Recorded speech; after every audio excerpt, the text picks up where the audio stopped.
একদিন রনি স্কুল থেকে ফেরার পথে রাস্তার পাশে একটা পুরনো ঘড়ি দেখতে পেল।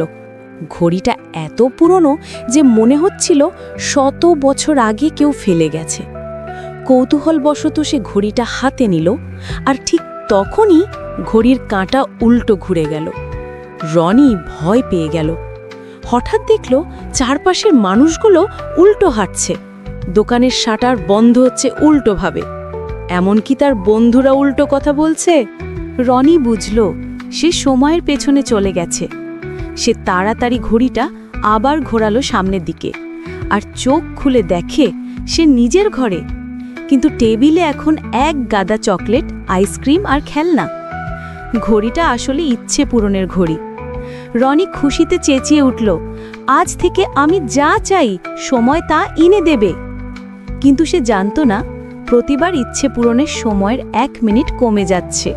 শেষে যখন রনি বুঝতে পারল তার জীবনের শেষ 5 মিনিট বাকি, তখন সে চাইল আমি যেন আর কোনোদিন ইচ্ছে না করি। ঘড়িটা থেমে গেল, আর তখন থেকেই ঘড়িটা নাকি আবার রাস্তার পাশে পড়ে আছে।